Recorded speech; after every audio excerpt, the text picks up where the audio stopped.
Respectfully.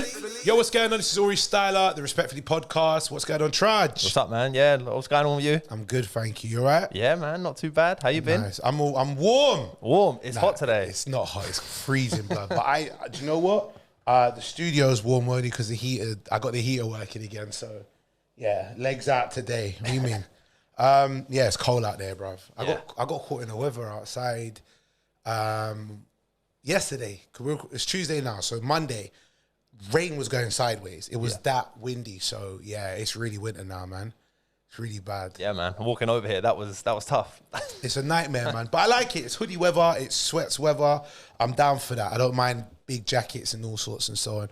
How you been since the last pod? Yeah, man. Good. Been how do I say it? Playing a lot of games. Watching a lot of TV. Okay. Getting a lot of stuff done, basically. So yeah, man. What games and what TV shows? Oh, I've been playing a lot of Resident Evil 4, which is, as the you remaster. Yeah. Okay. Great game that.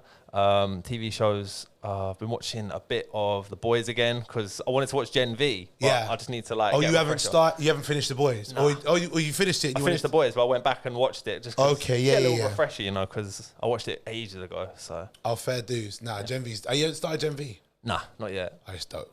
It's dope. Yeah. By the time you finish Gen V, I think the new season of The Boys will be out because I think it's coming out in a few weeks now, isn't it? Yeah, around that, I think. Yeah, I'll double check. I don't know when it is, but yeah, it's coming up. I know Gen V finishes where The Boys starts, the new season. Season 3 or 4. I think it's 3 or 4. I can't remember. It's one of them. I'll double check. We're great at this, aren't we? So yeah, man. Yeah. Yeah. Well, how you been? You went to Glasgow? Oh, bro, I'm tired. So my week has been Tuesday. We recorded last Monday. Tuesday, I had to do the airport run. Shy came into the country. Then did a show at Shoreditch, Box Park. So Laugh in the Box. Yeah. Quiet.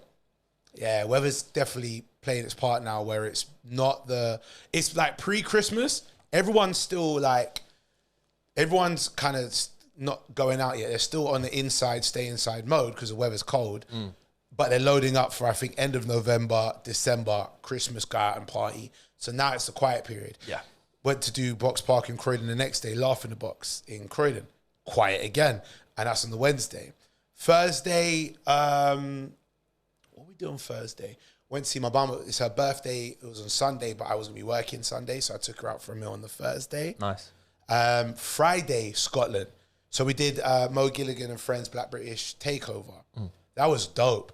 The SEC Armadillo Arena or Theatre. I don't know. It's kind of a cross between the two. Big. I think it's a theatre more so. 3,000 plus seater. Sold out. It was a lot of people. The lineup was me, obviously Mo Gilligan, Babatunde Eleshe, Eddie Caddy, Kyra Gray, DJ One Touch. It was a dope show. It was good. Looked it. Oh man, it was a lot, man.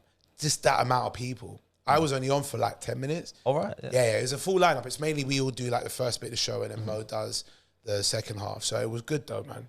It's really good. Shout out to Edinburgh. Shout out to Glasgow because it was in Glasgow that it was in.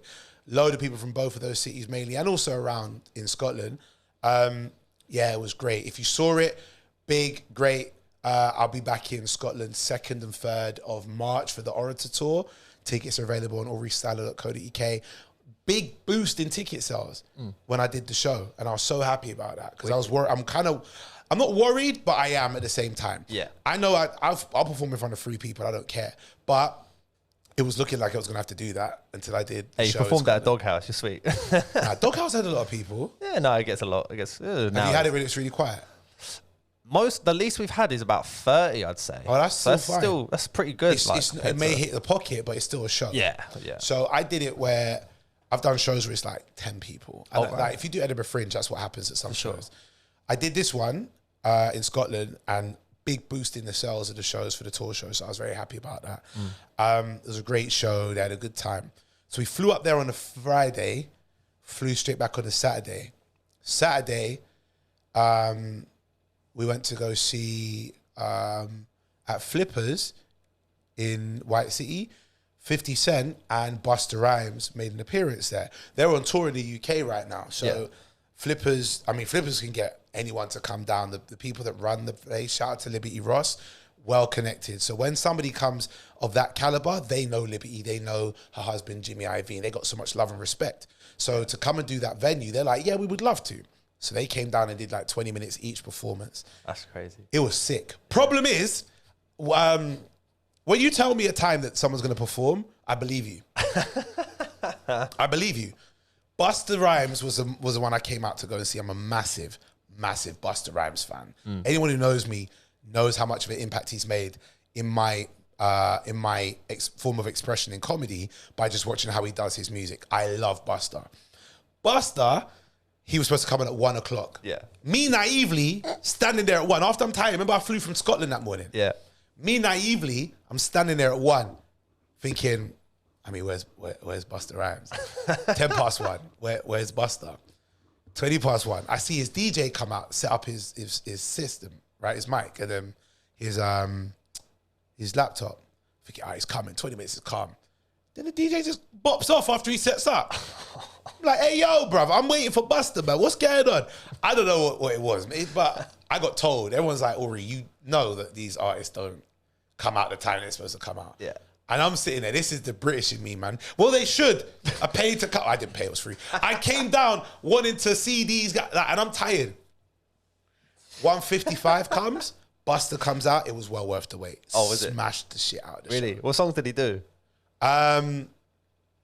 He came out with "Put Your Hands on My Eyes Can See." It's my favorite Busta tune. Oh, wow. Right. So he came out with that. Yeah.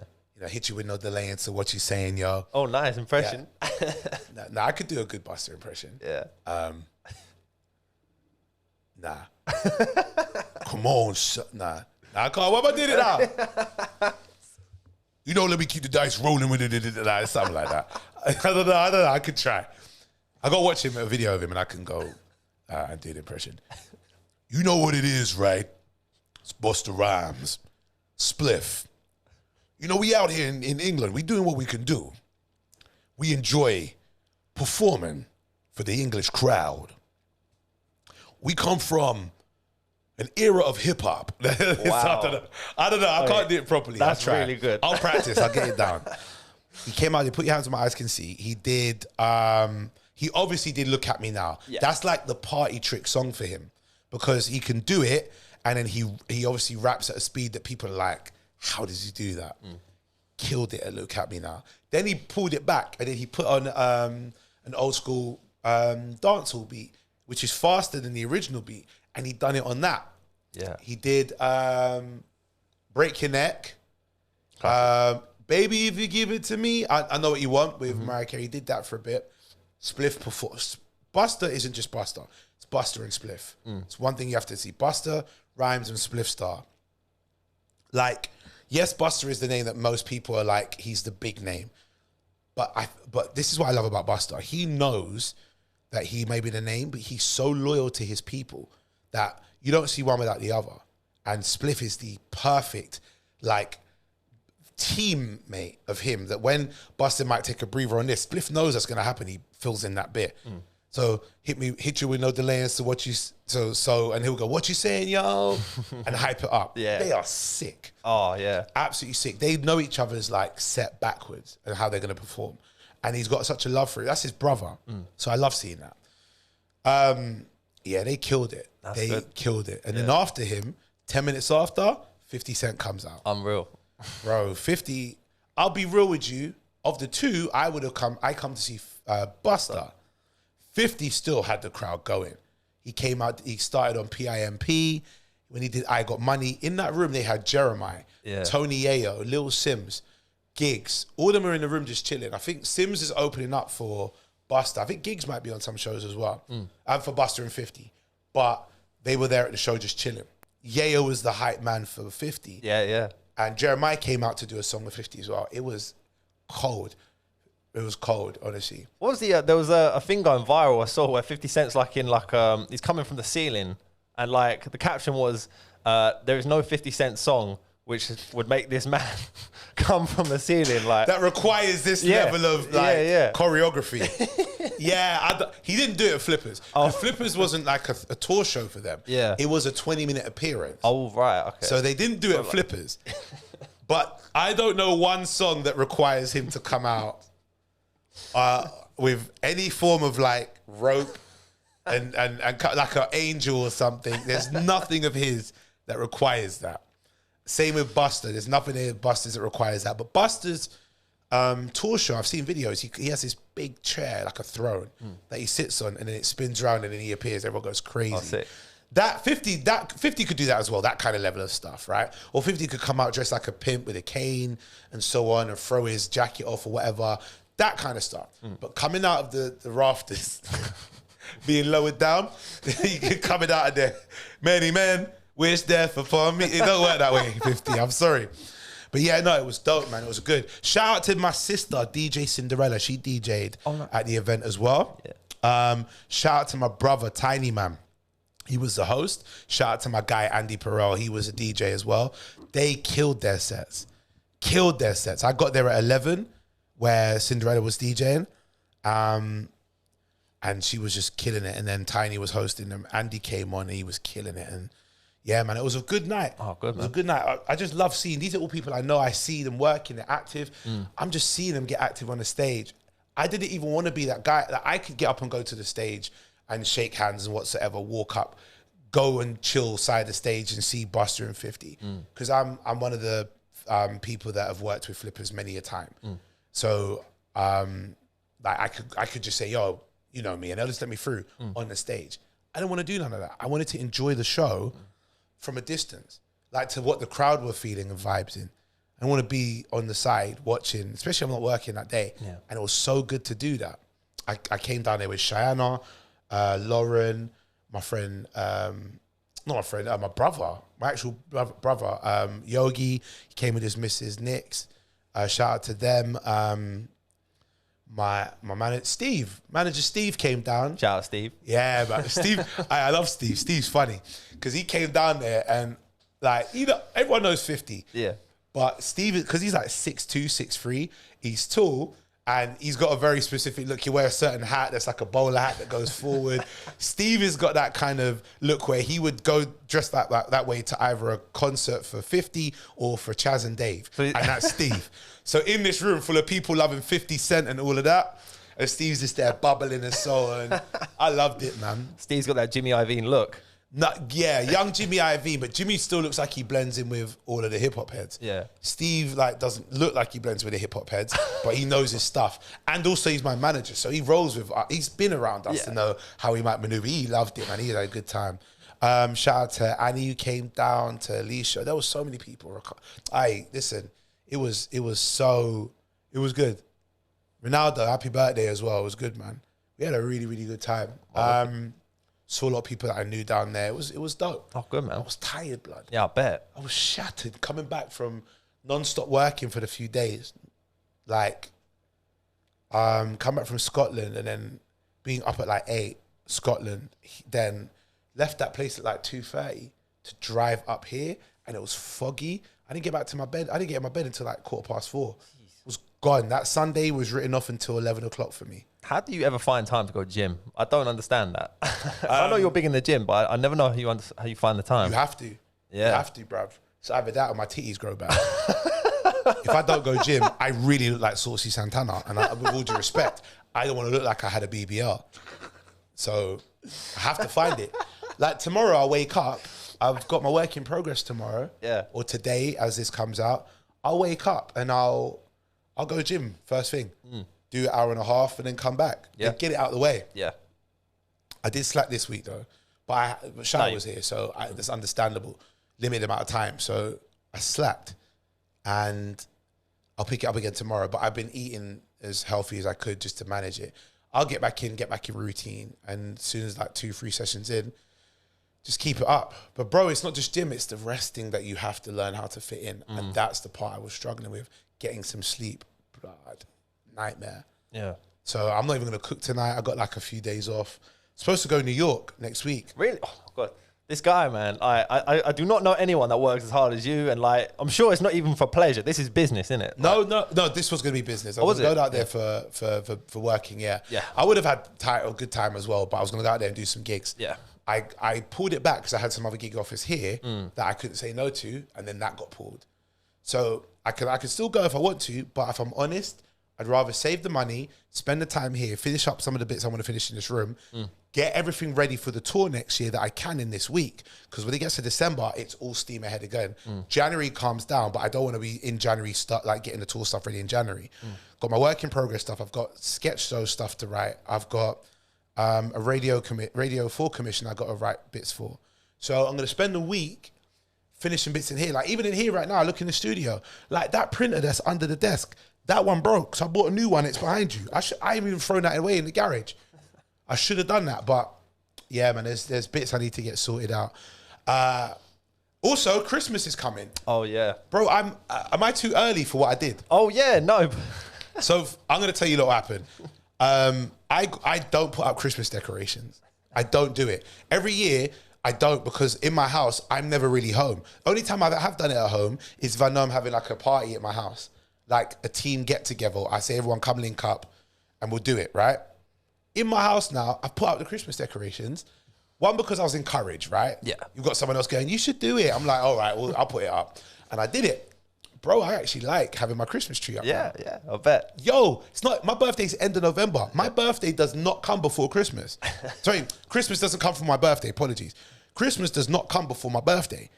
I've put up my tree before my birthday, and my birthday is a month, literally 4 weeks before Christmas. I feel good. I feel mad good about it. Is this the first time you've done that? Yeah. Oh, wow. Yeah, I've never put it up this early. Yeah. I don't do it. For me, I don't, with Christmas, I wait until 2 weeks before, maybe a week. Yeah. If I do it, and that's only if I know people are gonna come to my house. Now, because that was my last house I was living in, it wasn't one that I bought, it was one I was renting in. Because it's like one that's been bought. I've lived there for years, but now I'm like, it's bought and I've finished the decorating in the way that I want it done. Let me just do that. Little trinkets here. And I learned, the earlier you start decorating your house for Christmas, the better it is, because you don't have to buy everything at once. Yeah. So I've put up the tree. I've got one little kind of like sign thing that you can change every day to say how many days it is until Christmas. It's 41, by the way, at the day we record this. Day it comes out, 40 days till Christmas. And then I also got a little sign that says Noel by my windowsill. And that's nice. Now when I go somewhere, like I could go Tesco's, I see something else, I'm like, oh, that would be nice. Pick that up. It's bit by bit. So by the time you get to 3 weeks before Christmas, you've done it all bit by bit without having to spend a whole day buying all the stuff and a whole day decorating. Oh, yeah, so you accumulate. And that's what I like about it, is now my tree's up. The tree's the first thing. I'm looking around thinking, what goes with the tree? Oh, I could do this. And buy little bits, bit by bit, rather than spending like £500 in one go on the tree and decorations and then having them all up in one go. Whereas I could just bit by bit. I like that. Yeah, it's wicked advice. Exactly, it is. And I'm the one who gave it because I'm a bad man. Now, and also because Christmas, you take everything down. Do you know what day it is? You're supposed to take everything down. Is it like, it's not New Year's Eve, is it? Nah. No. 12th day of Christmas. It's 5th of December. Course. Oh. 12 days of Christmas. So Christmas Day is day one. Yeah. You've got 7 days until New Year's. 5 days after that, it's 12. So 12 days of Christmas. So you take it down on the 5th of December.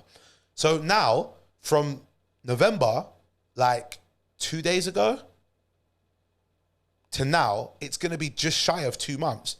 Maybe 7 weeks of me having Christmas decorations up, rather than me having it up for 2 weeks or 3 weeks even, because I just done it just before Christmas because I'm having a drink up at my house. So it's just better that way. Yeah. It's more inviting. It's more homely. So yeah, I'm all up for that. I put a post up with me and the Christmas tree. Yeah. People in the comments, it's too early, bruv. What's wrong with you? Oh, you're that guy. I'm the guy that doesn't put up Christmas decorations. Yeah. But it's my house. I'm doing what I want. I don't do it normally. I'm not the guy that does that. So I've done it now. Someone put a comment underneath on Facebook and unfollow. Biden. What? Really? What, for that? For Christmas tree. Wow. Biden, safe. Later. Innit? Be like the POTUS and Biden. Wait, that's some weird sick word. Hey, be like POTUS and Biden. But yeah, man. When are you gonna put out your Christmas stuff? Soon, I think. I haven't actually got an accurate date yet. When do you normally do it? I try and do it early as well, because, you know, similar sort of thing, like, it does make the house look nice, I think. You enjoy it? Yeah. I got a wreath on my door. Wreath? Wait. What, out there right now? Yeah. I didn't even see that. I got a reef, blood. I have a reef on the door. One that lights up. Oh, wow. I love it, bruv. Yeah. I love it. All these people complaining that it's too early. They just can't be bothered to put it up. They're just all Scrooges, blood. But it feels like it's cool to be miserable nowadays. Yeah. So I'm ignoring that. I've had that time where being miserable is my way forward because I'm not in a good place. If you ain't in a good place, that's you. I'm fine. You could be miserable. I'm happy with just being a bit more jolly. If you're in a good place and you want to feel jolly, hey, it's your house. Do what you got to do. Yeah. Put a reef on your door. I know a couple people might look at the reef and go, "Oh, I might teeth that." You ain't. I got a reef, but I got security system and cameras everywhere too. So that's your business. That is your business. I got a security system. You get too close to my house, it talks to you. I can confirm that. And it lets me It lets me know, hey, pussy, yo, what you doing? It does that, bro. So yeah, man. It's been good, man. I'm tired now. I won't lie to you, but Yeah. bruv, I like the consistency of the pod. I like the fact we come here and it's been like, how many weeks has it been that we've been doing this now properly? 4? It's more than 4. Has it been more than 4? It's definitely more than 4. I think it's closer to 6, 7 since me and you started back down with this. Oh, wow. Yeah, bruv, it's flown by. Yeah, what episode is 23? 23, I think it's 17 that we done. Yeah. So this will be 17, 18, 19, 20, 21, 22, 23. Yes. 7. Did 2 in a day. So that's why. Yeah. We did the 2 with Marcus. So yeah.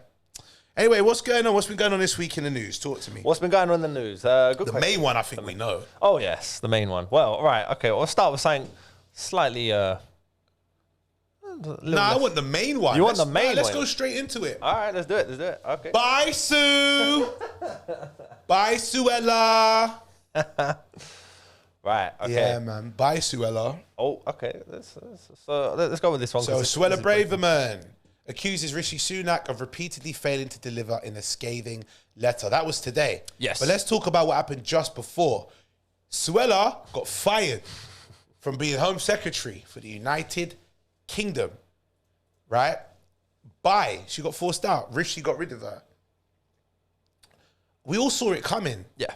Like she's been real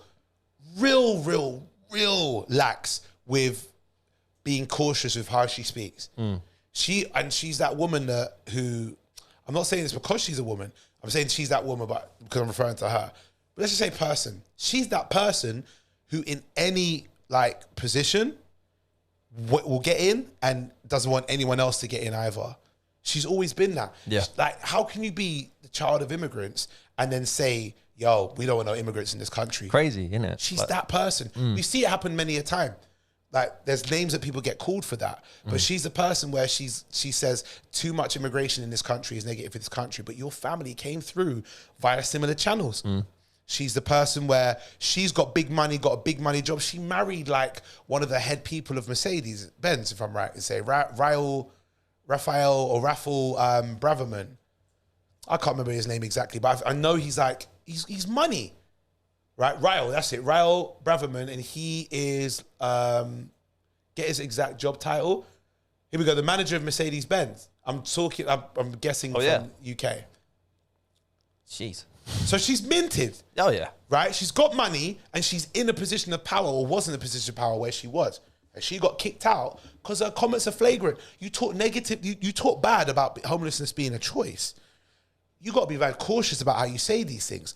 In some instances, it might be that it can be the case, but that's not across the board. There are people that are rendered homeless because of situations that have happened to them. She's not considering that. She's just flagrant with homelessness is a choice. People live in tents. It's dead. We don't want to see that around.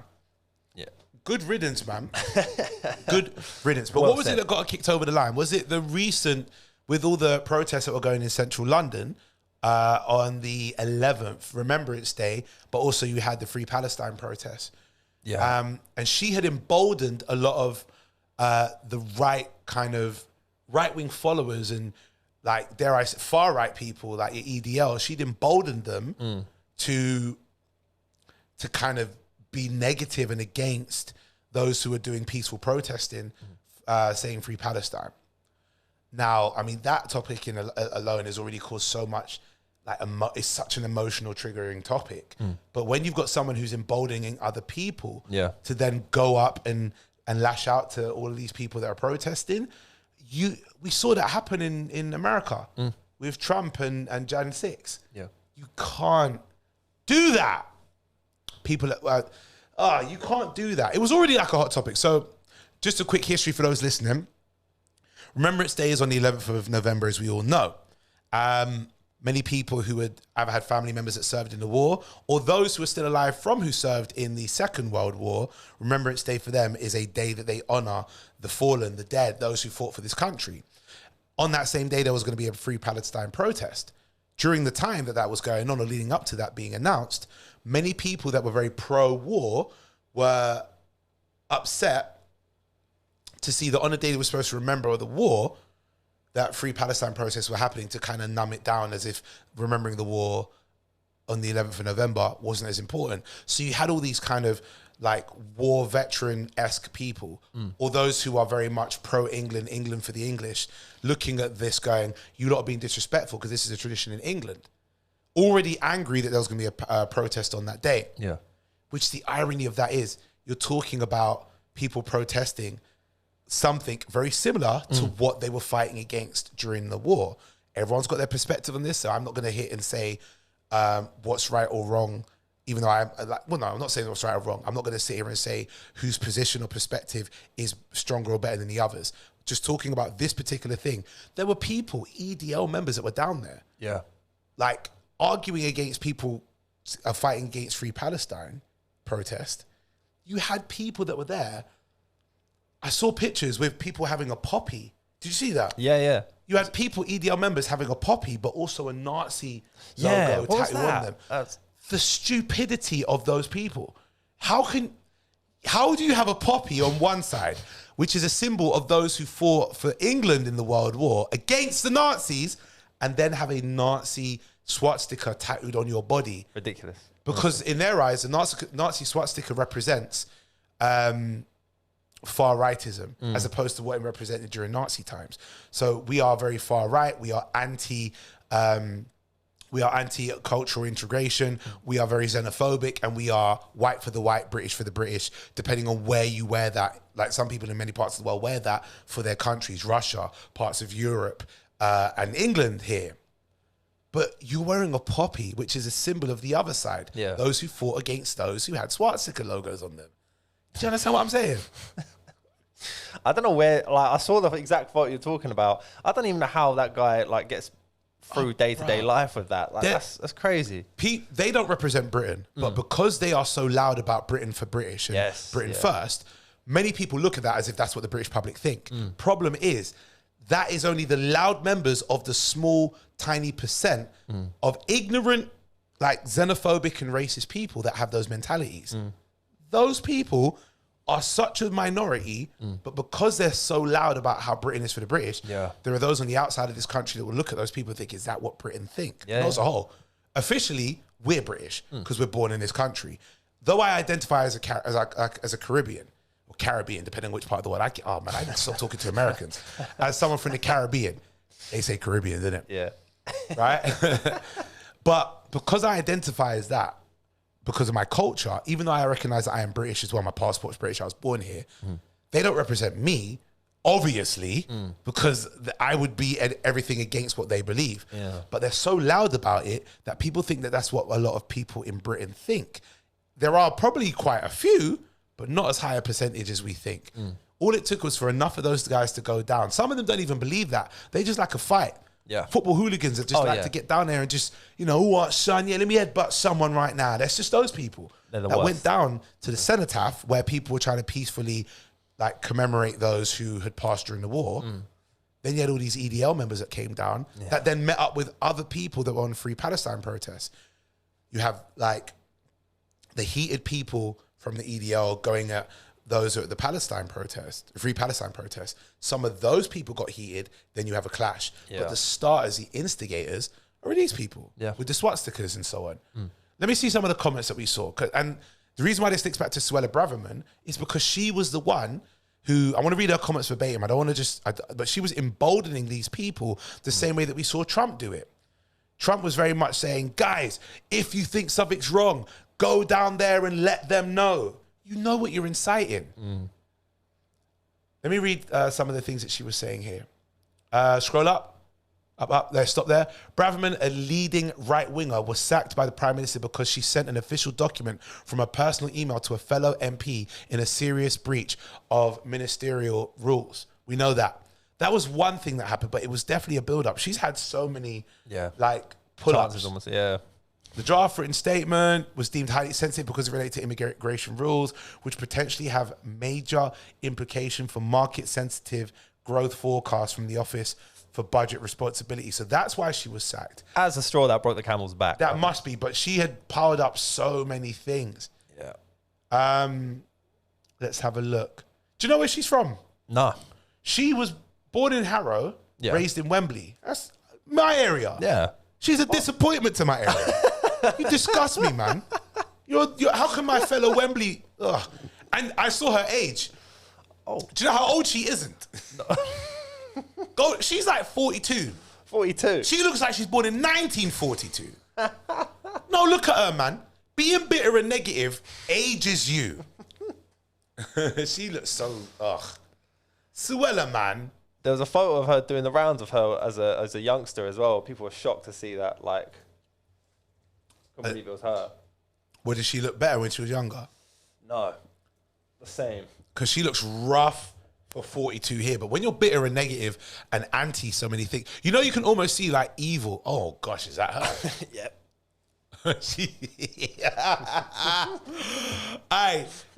She looks like Arthur from the cartoon Arthur.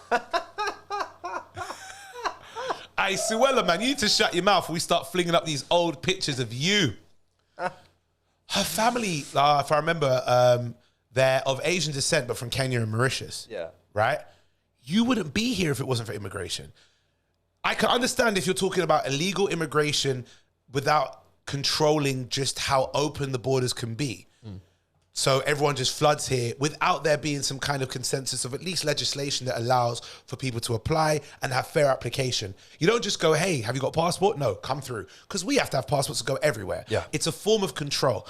But her rhetoric is on so much of anyone who comes here, you're negative. You should get shipped over to go somewhere else. Leave, it wasn't her who said it, but go to Rwanda. You shouldn't be allowed in this country. That's her mentality. Even if you've applied, what are you talking about? Yeah. Yes, you shouldn't just, there has to be border controls because you would just have people not having anywhere to live if they moved here. But when you've got compassion, you can see there are some war-torn countries that need the assistance. But then you are like, no, we don't want to let anyone else here, especially when we are a country responsible for influencing some of the war-torn places to continue having wars. Your flagrancy of some of the negative things you say is just outrageous. Let's have a look. What else has been said? Nasty person, man. Yeah, not great. I want to know what her comments were exactly regarding emboldening the people at the cenotaph. Because right now they're saying that... I don't like this. It feels like we know why she was fired. It feels like it was, look at what has happened, and everyone's using your rhetoric to start kicking off fights and so on, yeah? At the cenotaph and all these marches. There we go. Let me read that in a sec. But it feels like that what they're doing is, rather than saying that she was inciting violence, we fired her because there was an email she shouldn't have sent. Straw that broke the camel's back. Let's go backwards in this. 30th of October, right? One of the things that she has said is there's only one way to describe those marches. They are hate marches. Speaking after a government emergency meeting over the crisis in Gaza, Mrs. Braverman laid into the pro-Palestinian demonstrators amid rows over whether their chants amounted to anti-Semitic attacks. I remember reading this about what she had said. Again, it is literally a fire in a teacup, that whole topic, right? So much is going on. It's great. And not even a teacup, it's a fire in a kitchen. It's huge. Yeah. It's a lot it's a lot to even try to unpack, which you have to have the intelligence and the width and be on a platform where people give you the width to be able to go into the details and the nuances as to what's going on that side of the world.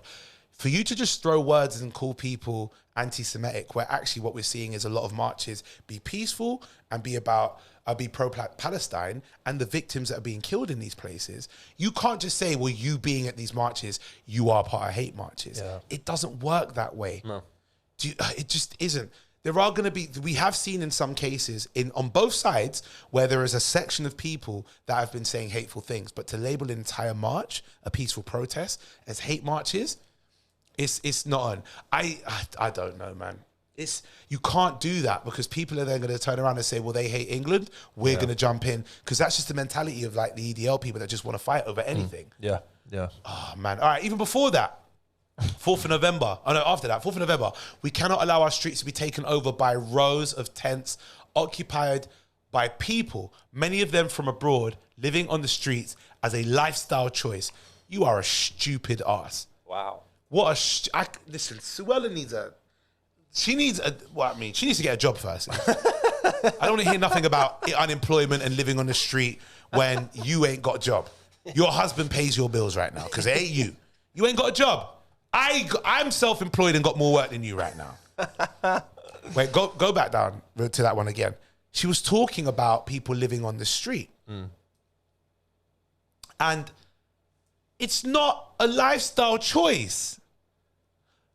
I can't speak for everybody, but I don't think people that live on the street, all of them want to live on the street. I think a lot of them have fallen on hard times. We just come out of the back of a massive mental health crisis, instigated or influenced by the fact we had COVID and what that did for the world in terms of shutting us down, people losing jobs, people losing their lives, people not knowing even how to socialize, and then other people then suffering and struggling, turning to drugs, turning to alcohol, and next thing you know, we have a massive influence in those who take supplements or products to kind of dull the pain of whatever issues they're going through, and because of that, ending up on the street. Like, we see that happen in real time. We've seen a massive crisis when it comes to our finances, not being able to work to even afford to be able to pay to live where we were already living. We're in a financial crisis. You can't say that people that are living on the street, all of them, it's a lifestyle choice.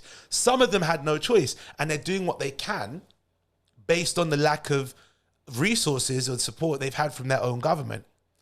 And look at this. What was this? 2 days ago? Yeah, this is doing the rounds on the internet. It's pretty much... people picking up... oh, my gosh. The tent's being thrown... So the video we're watching is the tent's being thrown into the back of a refuse lorry. Oh, man. People living... That is tantamount to like somebody just saying, oh, your house can't be there. Let me run that over. Yeah. I'm telling you, man. And this is what This is 4th of November. This is just gone. Scroll up again. What else has she said? This is Suella. Suella. This is wild. Multiculturalism makes no demands of the incomer to integrate. It has failed. And I love this, the next line from it. The daughter of immigrants from Mauritius and Kenya, Mrs. Braverman, told an American think tank that migrants end up living parallel lives, a phrase first used 20 years ago in relation to complex riots in northern England. Opponents said she had given up fixing the UK's broken asylum systems and was trying to set out her stall for the Tory leadership. She's doing what a lot of politicians do. Yeah. If you can't, there's no way to get deep supporters when you're on the fence. No. A lot of people, when they feel that we're wavering in support, they jump on a hot topic and they dive into it head first and go, I am anti this or I am for that. Yeah. People like when what's his face? Rishi Sunak was losing out popularity. His instant go-to was to go against the LGBTQ plus community, particularly the trans community, right? Yeah. His comments were reckless. He dived straight into them. When he dived in heads first, he was very anti things that there were some people that were like, well, this is my way of living. And other people were like, I don't like the fact that there are a community of people that think this is the right way to live. He picked a side so he can embolden people to go, well, Rishi's for me. Yeah. Once you embolden like one side of people, they'll vote for you. That's a way to get desperation votes. It's like when Trump does it. Trump used to do it where he would jump on and go, I am anti something, or I am pro something. Gun laws, right? We were right now seeing struggle with people and guns, right? Guns is a massive thing in America where it's such a hot topic. The moment you say, I am pro gun laws, everybody who has a gun and a license he's my guy. Yeah. Forget everything else he doesn't do correct. Forget everything else that you don't like about him. If the hot topic is guns and someone is pro guns, you've now emboldened people to follow you. Yeah. So everyone's going to vote for you. It's the desperation tactic. It's reaching at anything that's going to be the hot topic. It's clout chasey, but for votes. Rishi does that, and it feels like it's the truth. Rishi done that, and it feels like Suella does that.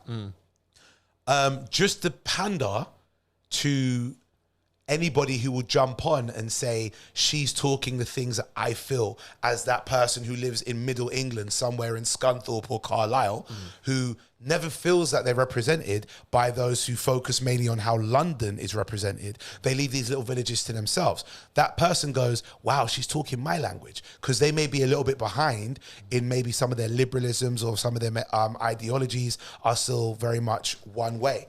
I don't think that it's wrong for the people to have individual ideologies that suit them, because who am I to tell anyone to believe A, B, or C? Believe what you want to believe. I'm not against anyone having beliefs. I'm also not against anyone disliking someone else's beliefs, but I do believe everyone has the right to believe what they believe, positive or negative, even about me. But the fact that this person probably doesn't believe half the things she says, but she's pandering to get all of those votes from everybody who is in those middle parts of the country going, I am voting for her because she talks about things the way that I talk about things. Yeah. She represents my views, which no one else is really talking about because they're too busy focusing on being as neutral as possible or trying to be as liberal as possible to get everybody to accept you, where liberalism doesn't unify or embolden very passionate people. The passionate ones, if you look at them, the EDL marches, they're far right. Far rights are a hell of a lot more louder and active than far lefts. Far lefts will talk using platforms that they don't have to sometimes get out and do anything for. In fact, hearing the word far left doesn't really sound like a body of people. You can't really picture a far left person. But if you could picture a far right person like that, they have their own grouping. And as soon as you appease them, they're like, we're voting for you.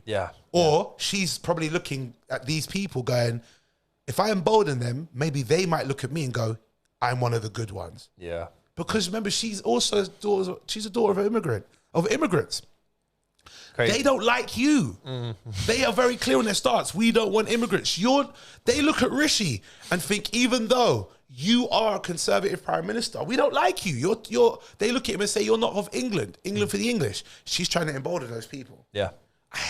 It's so transparent, but because everything's a hot topic and it's emotional, no one pays attention to the nuance. It's just annoying because it's so easy to see. What else did Braverman say? There are 100 million people around the world who could qualify for protection under our current laws. Let us be clear. They are coming here. Braverman, let me tell you something. Whilst 100 million people could qualify, not everybody is for England the way that you think they are. No, let's be 100% clear. I love that where I'm born. I love the fact I'm British. I love understanding the culture. I also know how negative and nasty it can be in other ways and aspects. There are people that don't want to come here. They see everything going on here and they go, I'd rather go somewhere else. Let's be 100% clear. I got a joke I'm going to do during the tour. I won't say it all, but it builds up on the idea of us being judgmental of other countries without looking at the issues that we have within our own. And looking at countries saying they're behind, where actually if you look at where we were 50 years ago, we are where they were. And we thought that, well, it's 50 years ago, you can't hold us to that standard. You can, because there were other countries that they themselves looked to us going, you lot are behind. England is okay. It's not bad, it's not good, but it's got its pros and cons like everywhere it does. Suella's pandering. October last year, what did she say? The British people deserve to know which party is serious about stopping the invasion of our southern coast. Wow, that's up. See the words she uses? She's using the words all those far rights get emboldened by. Invasion. Invasion of our south coast. And she keeps coming back having to apologize.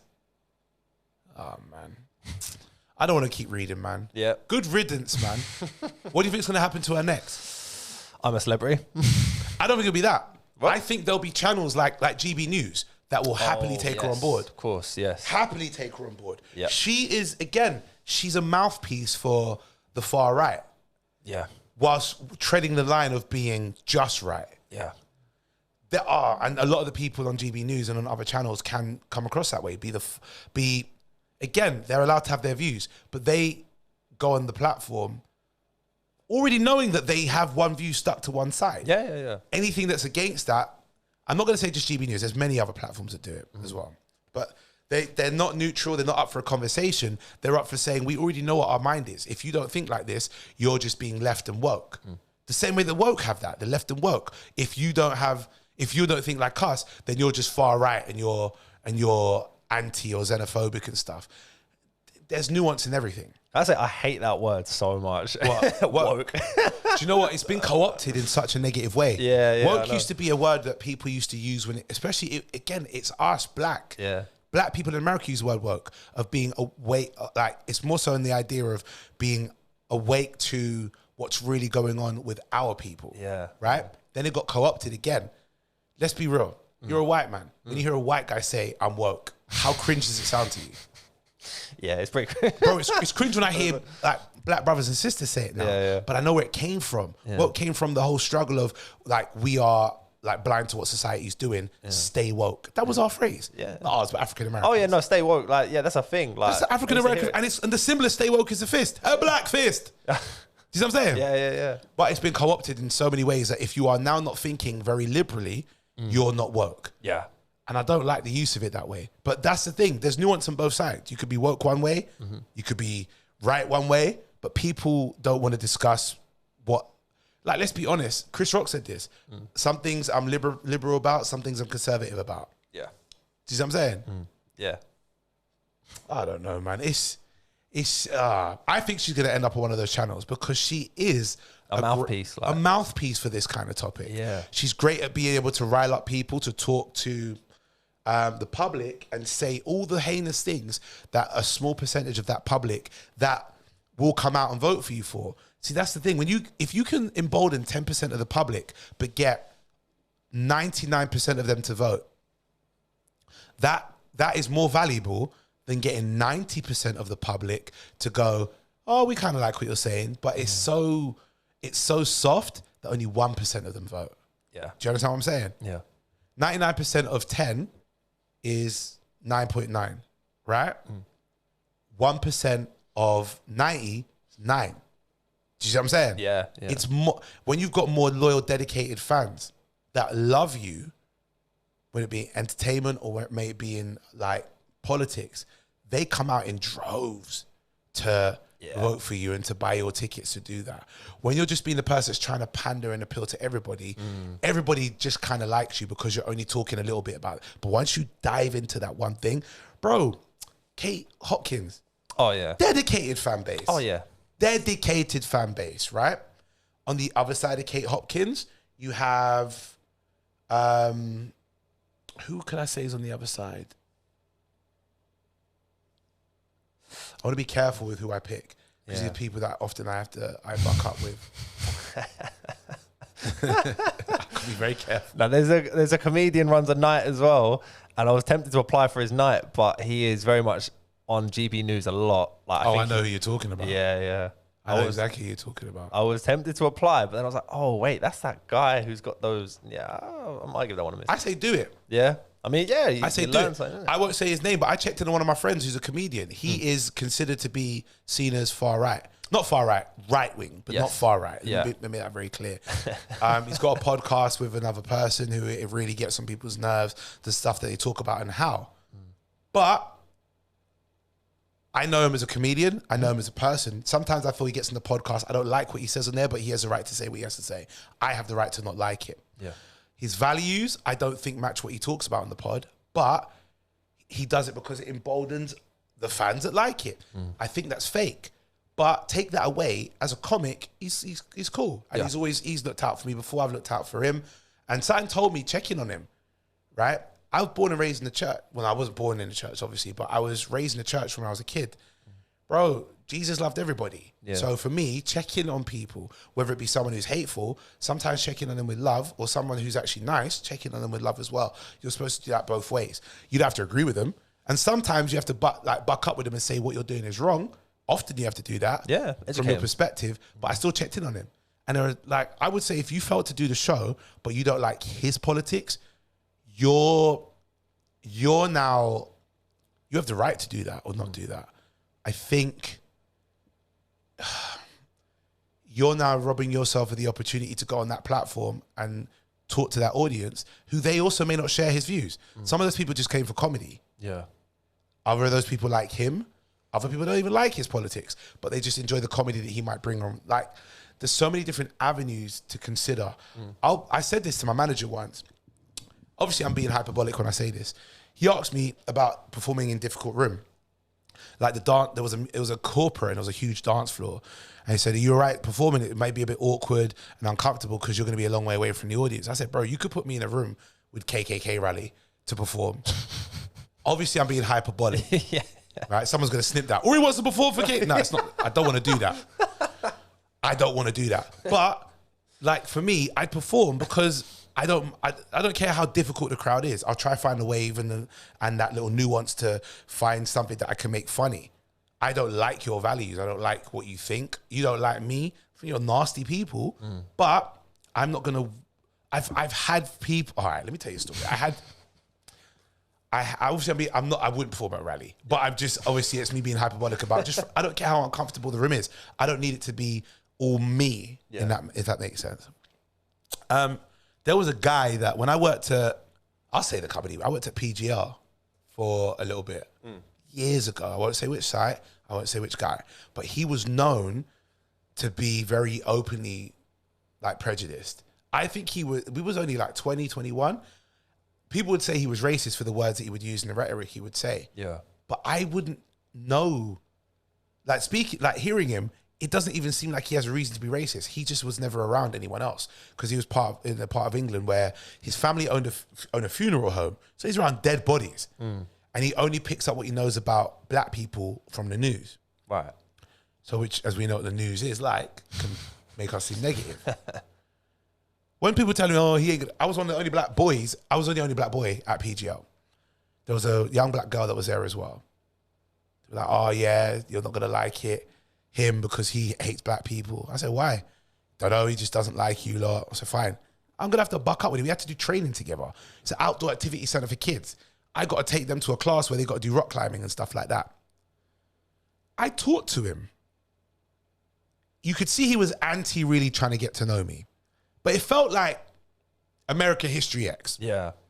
When we're in this environment, you can see you're anti something. Don't know why. When I'm talking to him and having to get to know him properly and so on, by training with all these people, he doesn't dislike us. He just has a very ignorant perspective. But everybody else heard it and was like, he's racist. His views were very prejudiced. Yeah. I will never make excuses for them. Yeah. Some of the rhetoric I think he thinks was nasty. He met me. We spoke. I stand my ground. I ask him, what's your problem with black people? I hear in the news. And as soon as I heard him say, I hear in the news, that's what it is. Yeah. Where it's coming from is you don't know none of us. You're going by what you're told. It's not an excuse, but also on the other side, he never grew up with anyone like in those areas. He was like middle of England, up north, village. Worked in, when we worked at PGL was a village. Didn't know no one. I won't make excuses for his ignorance. I do believe that it's on you to learn, but why would someone know it's time to learn if they never are in the room with anybody that gives them the opportunity to go, maybe I should learn. Yeah. Like, I don't need to learn, me right now, I don't need to learn why kites fly. Yeah. I don't. Yeah. I'm not around kites. I don't, you know what I mean? But as soon as it becomes a conversation, I'd look into it and maybe I would be wrong about what I learned. That's what I could say. Yeah. I'm not going to relate racism to kites because it's different, or prejudice to kites. But what I did realize is that he never really had the opportunity to have to be around anyone, to have to learn anything different. So he just grew with what he knew. We never became good friends, but I could talk to him and bust joke with him because probably in his mind, Aurie's one of the good ones, which is a stupid thing to think. Yeah. But nonetheless, I'm also somebody, if I felt, and I'm very verbal about this, and I did not put it on him, but I was very much a person where you'd know I would swing. Yeah. If I feel like you're saying something disrespectful to me, it's not a conversation. If we've had a conversation, we're fighting. I don't care if I lose. You're going to feel a punch to your face. Yeah. Because I feel like what you said was out of order. And I'm very open about that. Mm-hmm. And I never had an issue with him after. And I never heard him say anything. It was other people telling me stuff that he was saying. Yeah. Loads of little jokes and stuff. I don't know. But yeah, he's definitely, if I had to wager a guess though, without seeing him for many years, he's probably got an EDL as well. He was probably there on Sunday. I don't remember his name, what he looked like. I just remember he was at PGO, where I used to go. and it weren't PGO. It wasn't them that hired a bad guy. He was just somebody who was, his mentality was. We know people like that all the time. Yeah. That who's just, they got an ignorant thing about different cultures they don't get to experience. Yeah, man. It's such a weird topic, this, man. It's so... We shouldn't be in 2023 hearing a politician, right?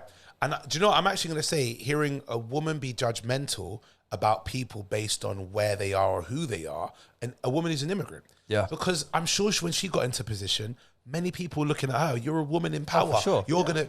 They looked at their previous examples, Thatcher, Truss, and they just don't have any, like... They don't have any... Yeah.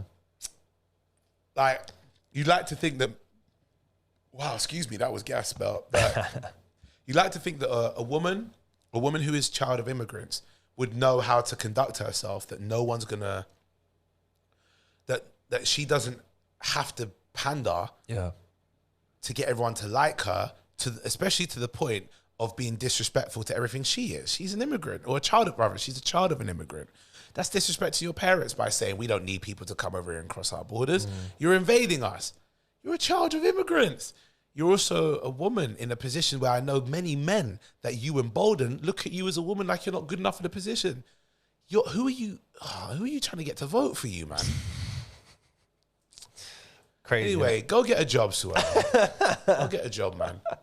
Go get a job. If I see you in a tent, man, I'm throwing that tent away. Respectfully. Yeah, man. We talked a lot about that. Let's move on. What's next? Yeah. Well, I mean, I guess, as I said, like, she could end up here. Probably not this year. I think the lineup's been confirmed. Yeah, this is kind of on the side of what we've been discussing. I'm a Celebrity, Get Me Out of Here 2023 lineup unveiled as stars head to the jungle.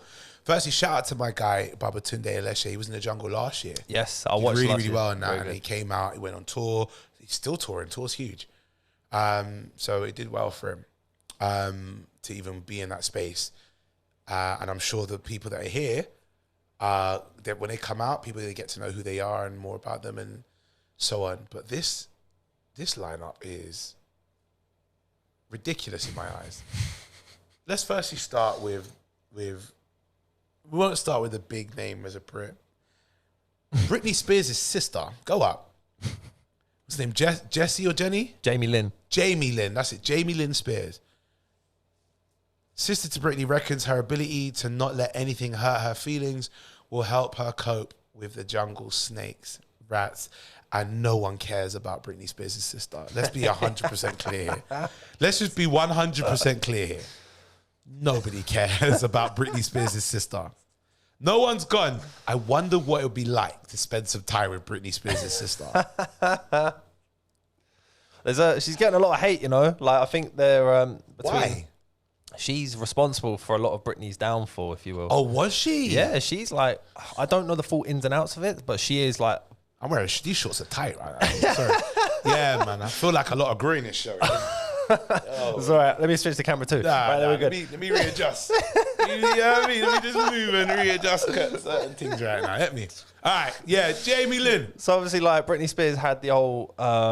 I believe her dad's had the rights to her music for years. I believe her sister was part of that. Like, oh, is it? And I think it was only recently where Britney managed to get the rights for her stuff back. She came out of conservatorship and then she was able to get her masters back. Yeah, but Jamie, I believe, sided with her dad or was responsible for Britney not receiving much of that that she should have. It's a bit of a sticky situation. But yeah, she got a lot of hate online and a lot of like the comments that you see about I'm a Celebrity is, oh, I'm going to make Jamie Lynn do every trial. So yeah, I don't think she's gonna be a popular one. Of all the people on this year's I'm a Celebrity, Jamie's the one they want to make do all the trials. Yes. That's no.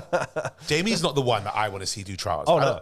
I don't really watch this show, but Jamie's not the one I'm thinking about. But yeah, do you know what? Jamie, to be fair, they probably got her on now because the book just came out as well. Yes. Britney's book. And there's going to be stuff in Britney's book which is going to talk about Jamie, talk about Britney, talk about the conservatorship, talk about her dad, all the relationship stuff. This is like, well, off the back of the book, we've got Jamie in here, and Jamie's going to do well to keep talking about Britney. Yeah. If their relationship isn't good, like they don't talk. So if their relationship isn't good, you're going to get all the juicy stuff that Britney said. Yeah. But from Jamie's perspective. Yeah. And that's not going to be positive. They did a lot with that in Big Brother as well. They would always get like ex-girlfriends, ex-wives of like certain celebrities. Just so they could get like a little bit of gossip. Yeah, it's not great. All right. So, Sam Thompson. Yeah, man.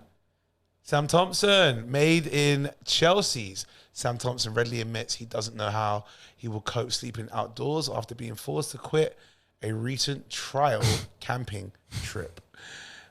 Sam's all right, man. TV personality, and he's a radio DJ. Who's next? Josie Gibson. Josie Gibson from This Morning. Yeah. Oh, big up. All right, you know, I mean, she's gonna bring a little bit of class to it, I reckon. Who's that? Oh, Fred. So he does. Fred who? I think I'm going to try and pronounce this. Siriex? Is that? I don't know who that is. He is with Gordon, Gino, and Fred. He's Fred, effectively. So he's like he's the First Dates.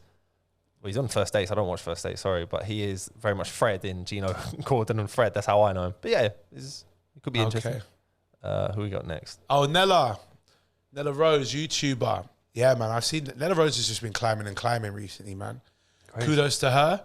Hold on, stop. Nella Rose, she said she's going to keep morals and humour high. I'm going to run a Zumba class every morning. All right then, Nella. Yeah, she's like a YouTuber. She's been on like loads of stuff with, I want to say, not Link Up TV. She's probably done stuff with Link Up as well. Yeah.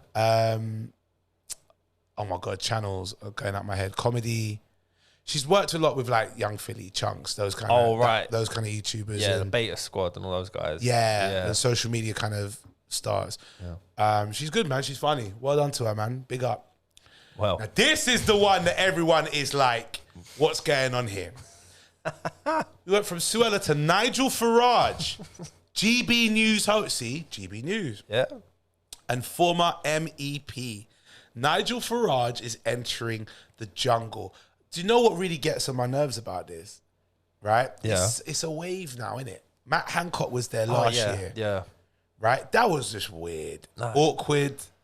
Bro, Matt, it's grim. I find it's almost like a way people they try and use it as a way to try to clear their name a bit, or like, you know, I was expecting to see like Philip Schofield or something on it, like, because it's almost like an opportunity for them to like, not like grow as a person, but like it's almost like here's what they really are like in the public eye. I don't know, man. The whole Matt Hancock thing was pretty grim. But Matt Hancock was obviously off the back of what was going on. The fact that he got paid to go in there, wild. Not great. Farage is the same. The fact he's gonna get paid to be in there. Oh, for sure. Wild. Yeah, for sure. Right? And I don't know where they probably get their money. It's ITV, so they get their money off of advertising, right?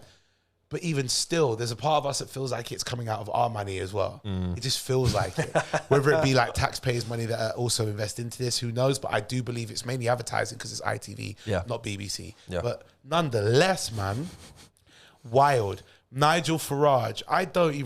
I'll be honest, I'm not a fan of Nigel, obviously. But if you put Nigel and Matt next to each other, Nigel's got more charisma. Yeah. He's the one who... He's almost the unlikable, like Nasty Nick of First Big Brother. Yeah. He's unlikable because he's a nasty guy. But he gets by because he knows how to be nasty in a funny or entertaining way. Yeah. That's going to be Nigel in the jungle.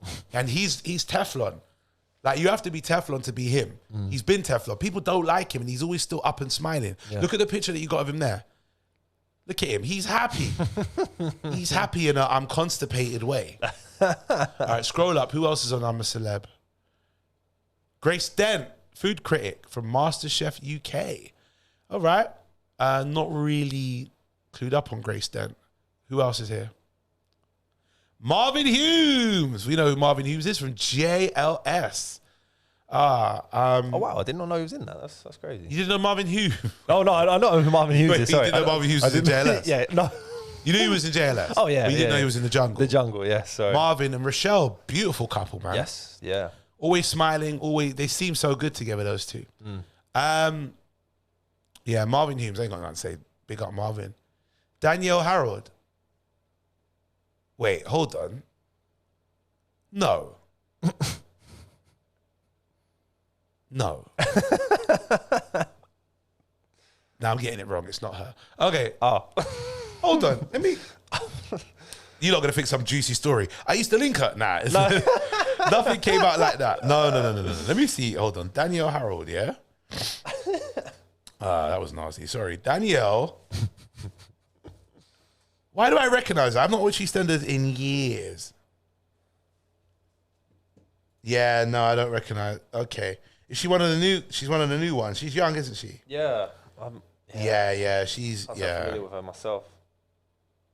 Don't really know. Nah, I was trying to figure out. I'm there. I was hoping if it was like an old EastEnders character like Cat or something, then I'd be like, yeah, that's fine. Oh, she was the one. Oh, sorry, spoilers, but she was the one, I believe, that had the storyline where she was like terminally ill on EastEnders recently. Oh, is it? Yeah, I think that's. So obviously she's gone off EastEnders and gone in the jungle. Yeah. If she was terminally ill, then I'm guessing it seems like it's happened. And yeah, scroll up. Nick Picard. You know him? I don't watch Hollyoaks. Nah, I've never seen an episode of Hollyoaks in my life. Sorry. Let me Google again. Nick Picard. You don't watch Hollyoaks? No, I've That never. used to be like the cool one when we was younger. Oh, when it came out. So bad with soaps. I used to watch Brookside back when I was little, you know. Yeah, that's bad. Yeah. Bad Girls as well, by the way. That was great. That's bad. Oh, God. Oh, wow. He looks so much younger in that picture. Nick Picard, 48 years old. Oh, crazy. Oh, wow. All right, keep scrolling. Oh, that's all of them. Oh, that's all of them? Yeah. All right, well done to all the people going into the jungle. Well done to you. I won't be watching. I don't watch it. I see clips. When Bubble was on last year, I would watch clips. Oh, right. It's funny. Yeah. Right? That's my guy. Yeah. And hearing everyone else talk about him was like, I don't even watch the show, but I want to be up on what everyone else sees because I know him personally. Yeah. So it's like, oh, let me check this out. Yeah, that's sick. Like, that's what I mean when I say that it really boosted his popularity. Yeah. Right? Because it's not just he was popular before, but to people that knew who he was. Yeah. But when you're on a show like this, everyone around you knows who you are. Yeah, for So sure. hearing people at random like, yo, I've come to your show and I remember you and Bubba did a show or whatever. I'm like, yeah. And they're like, oh, we're watching him on the show. And I feel like I'd missed out on some bits. So I'd be like catching up on clips and stuff to see what he was saying. It's when he spoke to like Hancock. Yeah. Just being real, innit? Yeah, like I loved it, man. All right, what we got next? What we got next? Right. I guess we'll go for this one. Actually, let's go for this one. Actually, sorry. No problem. I'm gonna get a swig of this drink. I'm tired, man. It's kicking in. Yeah, I bet. Are you still going to the gym after this as well? No, I'm not going to gym today. I was gonna say tomorrow morning. Gordan This Ramsey is. becomes Oh, a do you dad. know what? I love this. Yeah. Gordan Ramsey, 57, and wife Tana, 49, become parents again. Gordan Ramsey and his 49-year-old cookery book author wife Tana announced the birth of their son on Saturday, with the star calling the newborn's arrival an amazing birthday present. Shouts to Gordan and to Tana. Congratulations. I got nothing negative to say about this. No. But I'm sure many people are like, you're 49, she's older, should she be having a baby? Yeah. I'm all for it. No, I agree. Al Pacino's, I think, had a kid quite recently. That's as well. different, and you know that's different. Yeah, to stop. Yeah. Very much so. Al Pacino had a child with somebody who was 29 years old. Oh, I did not Yes. know that. That's all right. That changed everything. Google Al Pacino's age, and we'll go back to this in a second. Google Al Pacino's age, right? And then Google the age of the girl who had a child with him. So Al Pacino, 83 years old. Wow. Oh, I didn't even know he was there. Hold on, here we go. He has a son, Roman, with his producer girlfriend, Noor, who is 54 years younger than he is. 54 from 83 is 29, I believe. Am I right? I think so. My maths is terrible. 54 from 83 is 29. So yeah, that's why everyone was like wild. Wow, I didn't know Al Pacino was 83 as well, by the way. That's crazy. No? No. Yeah, man. Al Pacino is an old man. Oh, man, that's sad. That's The old man. I can't, on the one hand, 89 and 23, sorry, 83 and 29. If I had a daughter who's 29 years old, like, and I'm assuming I'd be in my 50s, maybe 60s, right? Yeah. Doing the maths now, I'd be 60s, right? But I don't want no one older than me, old enough to maybe be my dad. Yeah. Have a child with my daughter. So from that angle, I'm like, that's a bit much. But on the other angle, I've got friends who are like that. Yeah. There's one couple, I won't say who they are, right? But they have a lovely relationship. And their age difference is like 20 years, I think it is. Yeah. Still great. They're still phenomenal as a couple, right? They've been together for many, many years. He adores her. She adores him.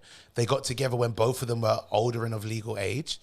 It does feel, you could see like initially how a gap might be like, whoa, but then some people don't grow up as fast. Like you get somebody who's like 40 who still carries like a 30-year-old. You get some people that are 20 that carry like they're 30. Yeah. And they just meet at a point where their relationship is like, we are of similar age. I think 54 years is a lot. Yeah, I agree. 54 years. Now, me going into respectfully mode, Al Pacino's thing still work, man. Big up yourself. Like, 83 years old, I thought you'd be shooting dust, bro. Well done. You can still laying it down, man. Well done to you. Respectfully. Laying it down. Them man, they be you know when you let out air from a balloon, but you do it like that? That's what I'd expect to come out from Al Pacino. Yeah. Bruv, Al Pacino's been old since I was young.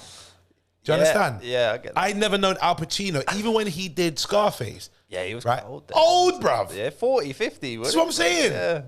Al Pacino's been old. Some people have never been young. Morgan Freeman, Al Pacino, Michael Caine. They've never been young. Al Pacino been old. So, well done for still shooting, bruv. I don't know what that looks like. He must have to just lay there.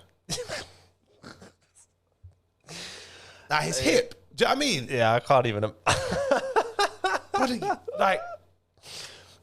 I've imagine when you were like younger, and you were like, yeah, I got energy. Yeah. That was, let's say 10 years ago. Your age now, do you have the energy you had 10 years ago? Nah. And we're not even that old. We're in our 30s. Yeah. Right? I'm 31. So yeah, 31. I still feel 35. Yeah. My energy is definitely lower than 10 years ago. However, I could still look at that time and go out like, I got it, but not like 10 years ago where, you know what I mean? All you have to do is smell perfume. Shaboy. You know what I mean? 83 years old. Al Pacino is 83 years old, right? Smell perfume. That man is smelling penicillin. Nothing about that has excited him to get busy the way that he should be able to if he's going to be a dad. All right, go back to Gordan. 49 years old. I want to know if the birth was, he said birth, was it, how natural was it? And like, because 49 is considered to be a geriatric pregnancy. Mm. I think it's amazing that they were able to do that. 49. Does it say? No, it doesn't say if it's... We love you so much. A couple quickly congratulated by a celebrity friend. Doesn't say how it was born, unfortunately. Nah, I think it said birth. So I don't know if IVF was or if it was natural, but whatever. Well done to you, man. Big up. I think that's amazing. Yeah. Congratulations, man. Wow. 50, and they're close together in age, so they're both gonna struggle with chasing after, like when their kid gets to like 12 and want to play football or something. Yeah. Even the mum's gonna be 61 at those ages, right? 12 and 61, and dad's gonna be like 69 or something. 70. That's crazy. Give me the ball. Give him the ball gets kicked to him. Oh, there you go, son. But yeah, all right, let's keep it pushing. What's next? All right, well, we'll say, right, so Gordan Ramsey described his the birth of his kid as a whopper. So I feel like this might bring me nicely into the next thing. So you got Good Burger 2 coming out. I don't know if you're a fan of Keenan and Kel. Yeah, I do. Oh, hold on. And also, Kel, you need to get up Kel Thompson. He got admitted to hospital recently as well. Did he? Yeah. Shout out to Keenan and Kel. I love Keenan and Kel growing up. Oh, sorry, it's Kel Mitchell. Yeah, not Kel Thompson, Kel Mitchell and Keenan Thompson, yeah. Kel Mitchell, apologies.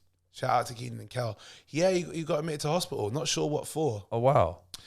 I'll be honest, Good Burger 1 was cool when I was a kid. Good Burger 2, the answer is no. Yeah, I don't need a Good Burger 2. I love Keenan from doing all the SNL sketches. He's great when he appears in movies as well. Yeah. Right? Needing a Good Burger 2, I think it's for the kids. Oh, for sure. Yeah.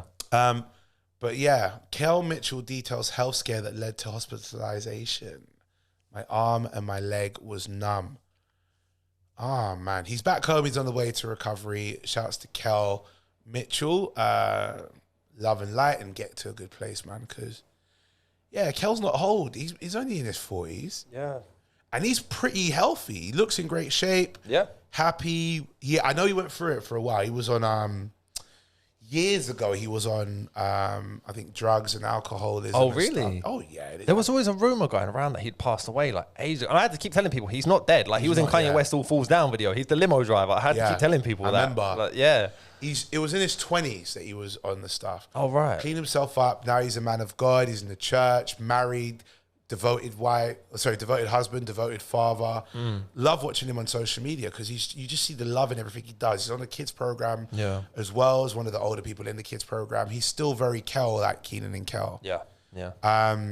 Him and Keenan didn't get along for a while as well. Yeah, no, I heard about that. They rekindled back just like they never left. Yeah. So well done to them, man. I don't think if I see Good Burger, it's kind of like when I watch Space Jam, the second one. Yeah. I watch it when I'll watch it at some point. Yeah. Like Good Burger 2. Yeah. But I'm not out here trying to watch it heavy. So it's just for nostalgia in it, really, I think. Yeah. But I feel like the nostalgia of old programs like that, there's only some things you can like bring back. Like when they tried to bring back Coming to America 2, the nostalgia initially was like, oh, I watched this. And then I watched it, and I should have cancelled my Amazon Prime subscription in that moment. Coming to America 2 was terrible. Oh, really? Terrible. I don't know anyone that enjoyed it. Yeah. Anyone that did, I won't talk to them. I don't trust you in anything that you do. You are nothing to me. Comedy sequels like that drive me a bit insane, really, because I was still a big fan of Dumb and Dumber. I think it's like one of the best comedy films made. Yeah, but it was great. They made a Dumb and Dumber 2. 95, I think it came out, right? Yeah, about that. And yeah, they made a Dumb and Dumber 2, and I never watched number 2. I didn't want to. Nah. I didn't want to ruin my image of how number 1 was. Like, sequels that take like 10, 15, 20 years to come by without a good reason often fail. Yeah. Some are good, but I can't even think of the top of my head which one came out 10, 20 years later that was as good, if not better than the first. Yeah. It'll come to mind. Yeah, go on. What's next? Next one, swiftly moving on to games. Okay, so this is the geeky section. If you are listening and you don't like games, right? Still stick around, and I'll tell you why. Because we're talking a game which is just, it don't matter if you like gaming or not, it's iconic. Grand Theft Auto. But number 6. Yep. Long awaited. Bruv, Grand Theft Auto 5 has been on the PS3, the PS4, the PS5. That is spanned over 10 years generationally. Yeah. What else are we talking about? Xbox 360. Xbox Series Xbox X. One. Oh, yeah. That's it. Xbox Series X and Series S. PC as well. Oh. 3 generations. They took every penny out of everyone for GTA 5. Oh, yeah. Now they have the announcement of GTA 6. Yep. Read this out just from what it says. The message from Rockstar Games who make Grand Theft Auto. This message came out a few days ago. What does the message say? The message says, next month marks the 25th anniversary of Rockstar Games. Well done. Thanks to the incredible support of our players worldwide, we have had the opportunity to create games we are truly passionate about. Without you, none of this would be possible. And we are so grateful to all of you for sharing this journey with us. You're welcome. I bought the games. I played it for 5 minutes. I sell it back. Go on. In 1998, Rockstar Games was founded on the idea that video games could come to be essential to culture as any form of entertainment. And we hope that we have created games you love in our efforts to be part of that evolution. Good. We are very excited to let you know that in early December, we will release the first trailer for the next Grand Theft Auto. We look forward to many more years of sharing these experiences with you. Thank you, Sam Hauser. Good. Shouts to them. But that trailer Two things are going to happen, right? One, the expectations of Grand Theft Auto 6 are so high, the trailer's going to disappoint. Oh, yeah. It's not going to be enough. We've been waiting for Grand Theft Auto 6. I say we, the proverbial we, have been waiting for Grand Theft Auto 6 so long that trailer cannot, by any means, deliver to the level of the expectation needed for people to feel like it was worth the wait. Yeah. There is no trailer that could fulfill that urge. That trailer that has to be a 50-minute gameplay trailer. For people to be happy. Yeah. And the game has to allow you to get in the game by watching the trailer and be a part of the characters in that moment. Obviously, we're not there yet in technology. But yo, I'm sorry. It's been such a long wait. We've been waiting for Grand Theft Auto. How long has the PlayStation 5 been out? They come out in 2023, so 2021, I think. Yeah, around that. Google it just to double check. People were hoping before the PlayStation 5 came out that 2021? 2020. PlayStation 5 came out in 2020. Yeah. Has it been that long already? November 2020. That was when it first started coming out, yeah. Then it like... Christmas, yeah, November 20. So it's been its anniversary just recently, November. Yeah. It's 3 years. I thought it was 2 years. 3 years that it's been out. So you can imagine, people are hoping for a next-gen Grand Theft Auto, which would be Grand Theft Auto 6 in 2020. And it never came out. It's been 3 years of the PlayStation 5's life cycle. No Grand Theft Auto 6. Even when it was on PlayStation 4, by the end of the cycle, we were hoping for a Grand Theft Auto 6 to bring in to the PlayStation 4 and PlayStation 5 era. Nothing came out. Google when Grand Theft Auto 5 came out. I think I might know this on the top of my head. I'm going to say 2012? No, 2013, I think. 2013? Oh. Damn, oh, sorry. I'm going to say 2013.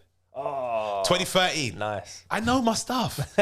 So Grand Theft Auto has been out 10 years. Grand Theft Auto 5. Jeez. 10 years. We've had the remaster. We've had Grand Theft Auto Online, where people just play online like it's Free Guy. Oh, we had Red Dead 2 as well in that time. We've had Red Dead 2. We've had Red Dead 2 Remaster about to come out. Not remaster. Red Dead on Switch. Yes.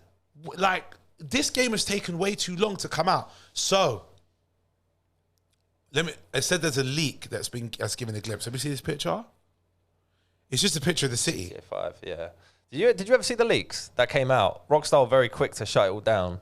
No, I never saw any. Oh, I don't know if I want to spoil it for you, but there was like basically someone, a kid from London actually, I think he's like 18 years old. He hacked into Rockstar and he got all their assets and all that, and he leaked all the Grand Theft Auto 6 stuff. So like there was like a bit of an uproar about it because obviously people now know who the characters are, what the gameplay's sort of like. Yeah. And Rockstar, if you try and look for it online, you're gonna have a hard time because Take-Two or Rockstar, they've done very well to get it. Oh yeah, down. Rockstar. When it comes to games, they're like Marvel money when it comes to like leaks and being protective of all their stuff. Yeah.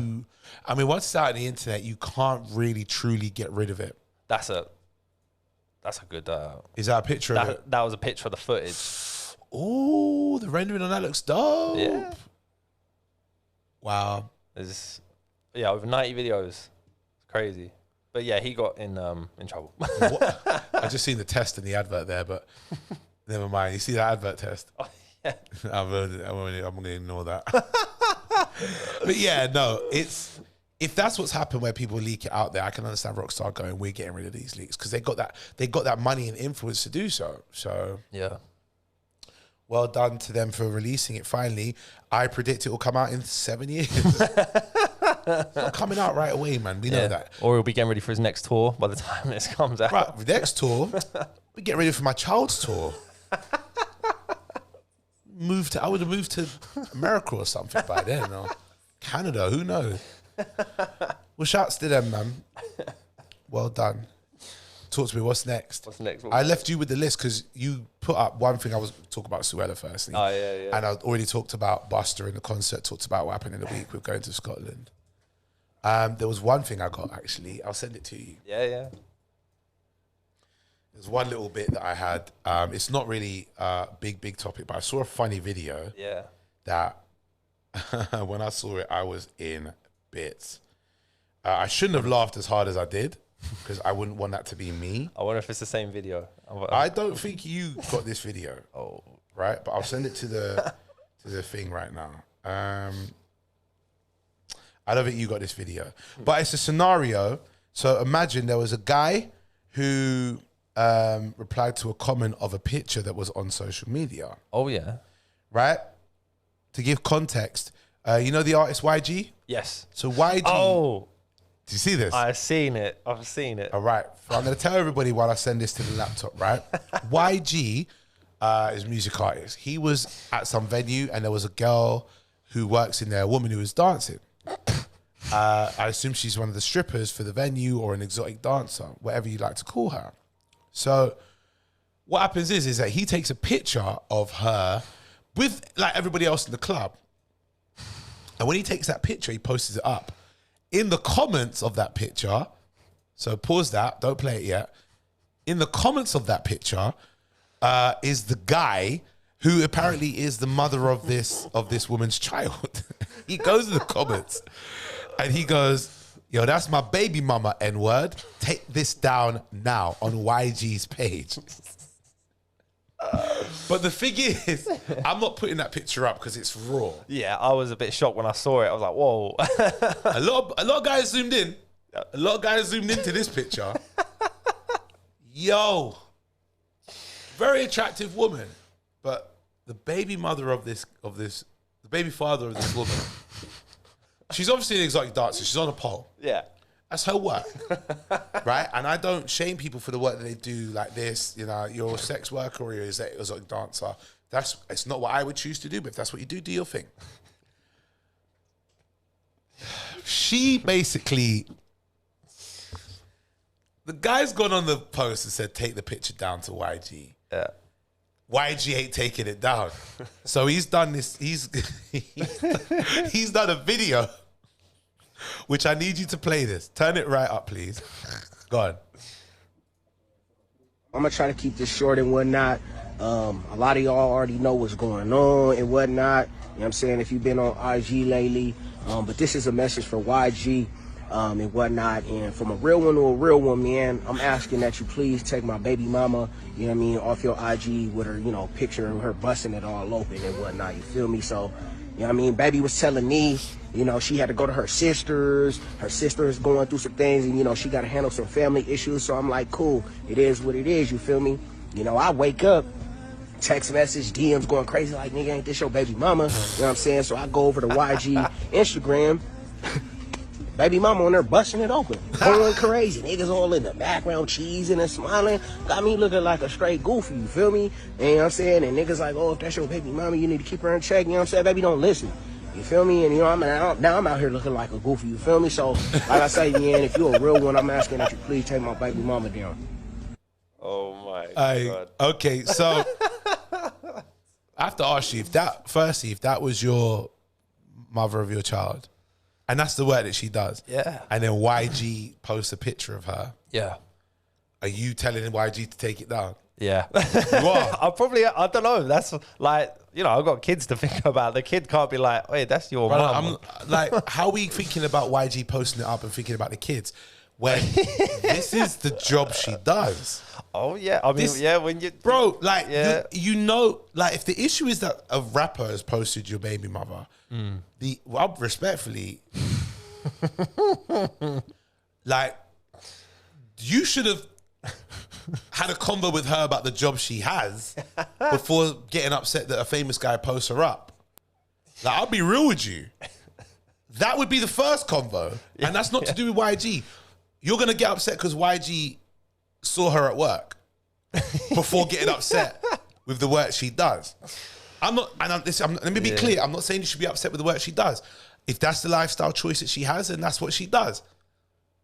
Brother, the problem isn't, if your issue is what, like him putting up the picture of where she's at work, and it's the fact that, I mean, that is very open. It's a very open picture of her at work, right? If that's the issue you have, unless you're putting money on the table, you can't tell her where to work. You can't get upset if somebody else is appreciating YG ain't taking the picture down. It's how the guy is in pain. Yo, from a real one to a real one. Yo, people would ask me, yeah, what would you do? Bro, that wouldn't be my situation. Yeah. Like, I would want, if I'm really having an issue with where the mother of my child is working, if that's putting food on the table and I'm not with her,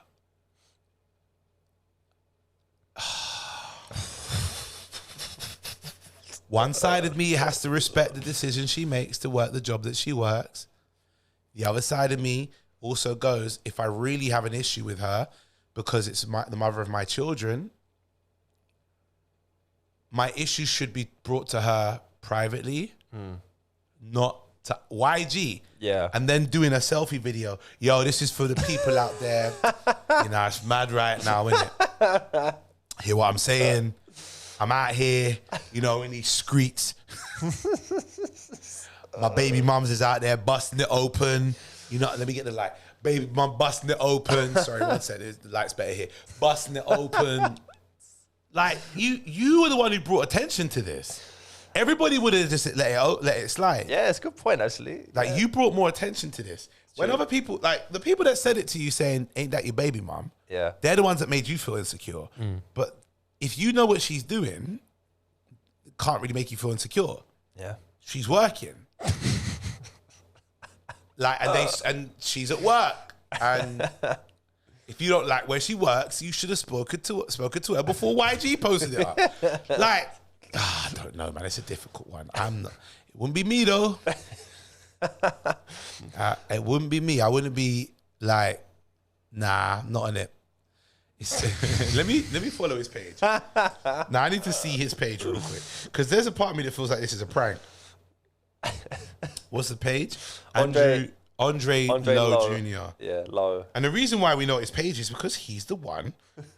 I feel like he's doing this for clout. He could be, which so he's a genius. Andre Lowe Jr. Let's see what he's putting up now.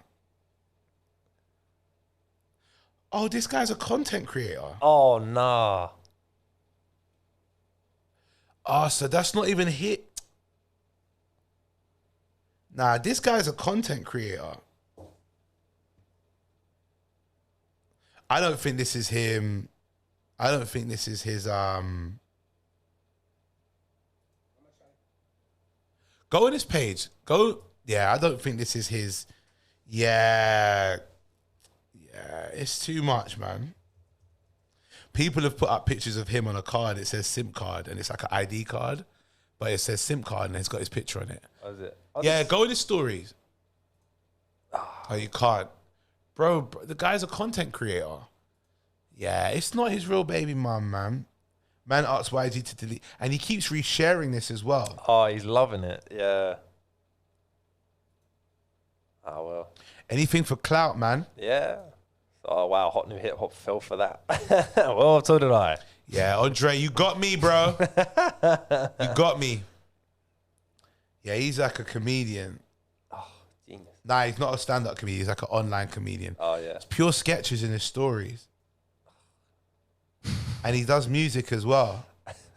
But hypothetically, that could be someone's baby mama. It could be, but I feel like if it is, you would know. Like, yeah.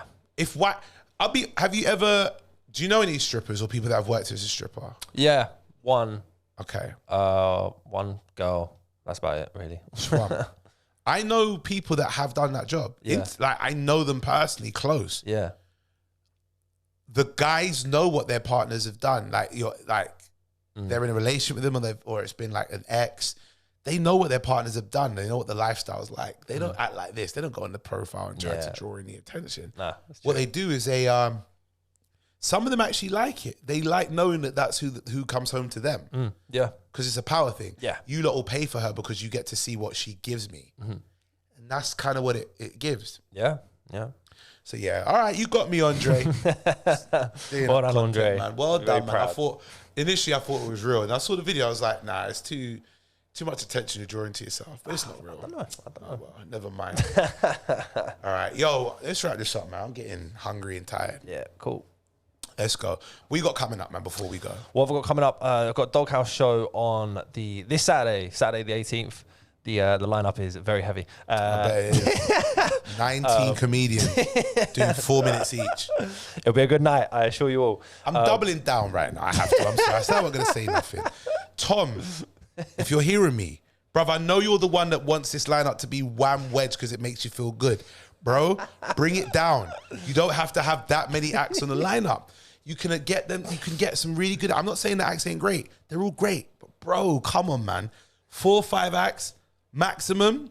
9, 10 acts in a roast. Blood, it's tiring, you know. It's tiring. That's man. coming from a comedian himself. Like, it's coming from a comic himself. Yeah. Them acts that are on there. Some of them are like, what? So I got 4 minutes. All right, cool. Boy, what am I gonna do? Bruv, 10 minutes is nicer. Yeah. 20 minutes is nicer. yeah, no. Get some good acts. A lot of them you get are good, but don't cut down the good acts so they can only do 4 minutes of good. Let them come to another show later on and then later on and then later on, but at least give them the time to work. Yeah. And we're going to start actually like Saturday as well. I was going to go around and start asking people like feedback as well. Like, what would you think might improve the night? Would you want to see more? Like, no, I don't want Ask more them, acts. Like, should we put more comedians on the lineup and see what their response is? No. How would you feel if you put another 4? Nah, that's 15 comedians on the lineup? No, Like, man. no, man. What's wrong with you? I'm working Sunday. I can't be there late. I got. And also, I'll be honest, an audience doesn't always know what they want until it's given to them. Yeah. Like, I've had shows where it's been a lineup with, I won't say the lineup, but all of them on the lineup, apart from me, have done Live at the Apollo. All right. This is before they did Live at the Apollo, though. Yeah. All of them apart from me. It was me hosting, Yeah. 3 comedians on the lineup. Yeah. It was my show that I booked up in Leeds. Right. All of them are touring Yeah. England. One of them's touring the world. I feel like you already know who I might think about or say, but Yeah. I had a complaint. Why have you not got some big names on this lineup? Like, Wow. they wanted like but this is before they got before big. Why you ain't got no big names on this lineup? And da-da-da-da. I've seen you put other shows, and so I don't know these people. I said, you don't have to, but come to the show and get to know them. Yeah. Sold out the show. Person came out, they were like, I'm so sorry. It was such a good show. It was amazing, blah, blah, blah. Yeah. And all of those people, especially one of them, who is a huge name, massive, killed the show. Yeah. Sometimes the audience don't always know what they want until you give it to them because they only know comedy from their perspective. Yeah. But their perspective is based on the limited amount of comedy they might have seen or the limited amount of people that they might enjoy and follow. Yeah. Some people are deep in it. But how many fans or people that are audience members that are not involved in comedy are deep in it enough to know they could reel off 20, 30 comedians' names who are really, really good and would work in a room? Yeah. Hardly any. So you do. You've worked with so many comedians. You know what works and who's good for your room. Yeah. Do that. Though, if you go and get the feedback, someone will be like, oh, you know what? Get Michael McIntyre, man. I like him. Yeah. Oh, yeah. In a room that seats 150 people. Unless you want to pay like £7,000 a ticket, I don't think he's going to come and do this room. Yeah. But that's what people will think. Yeah. So hear the feedback, but also take it with a pinch of salt. For sure. Yeah. That's my advice. Yeah, man. So Doghouse, 18th? 18th. Yeah. Saturday. So should be good. Saturday. Is the lineup already? Yeah. Lineup full? confirmed. We've got plenty. I might come down and watch. Yeah, man. Come. We've got All Right fans as well. Special guest. He's I've seen that, yeah. content creator. I haven't actually met him, but quite funny. What's funny is he actually does a lot of content from the stuff I do for work, he takes the piss out of effectively. Okay. So like he'll do like some miming over like Gary Neville, for example. And a lot of what he's doing the miming over, I've edited and that. Yeah. So, and it'll be quite interesting to actually chat to him for a bit because he's got some fans in the office at work. So yeah. Oh, nice. All right, so he's coming down. Did you get him down to come down? Is that what it was? Nah, Tom, I think, knows him like personally, so Okay. or something like that. I'm not too entirely sure on that, but yeah, rest of the comics I know personally, so it should be quite Sick. decent. Yeah. What about you, man? What you got going on? All right, when this comes out, the daytime, it'll be Wednesday, 15th of November. The evening of Wednesday, 15th of November, I'm doing my first live work in progress preview show for the Outta tour. Come and see me like build up the show. I'm still piecing it together, but it's best that you can come because I'm going to give you lot the opportunity to give me feedback. I'll even give you lot the opportunity to heckle me during the feedback, and I will clot you because I thrive in freestyling and clapping back, right? Trust me, it's like an elbow to your forehead, but just with words. So more than happy for you to come down. Tickets available from auriestyla.co.uk. Also, the Outta tour tickets are selling. I've almost sold out of the London show, which is in May. Grab them tickets. If you grab them tickets, might be another show, might not be. Depends on how I'm feeling. Depends on what announcement I might have next week from my agent. We'll find out because it's something that I'm waiting to hear from. If that agent tells me this is what we're doing in that month, trust me, that's the only London show you're getting. So get your tickets now. We're like 80% sold of that show. Grab them tickets, that's May. But also of the other shows, Birmingham's almost sold out. Reading's almost sold out. Some other cities you lot are dry. You ain't buying no tickets. Nah. You lot ain't buying tickets. There's some cities are dry. Cardiff, you lot are dry right now. You lot don't love me. Ain't buying nothing in Cardiff for me right now. The show's in April, but I at least want to see more than what you bought. Don't be dry. Buy tickets. Who else was dry? Let me think. Leeds is bagging. Sheffield's bagging. You don't know who you are. Bath, you lot are dry. Dry. What is it about the Southwest? You lot don't like me. Nah, that's a lie. Bristol is selling good. Bath and Cardiff.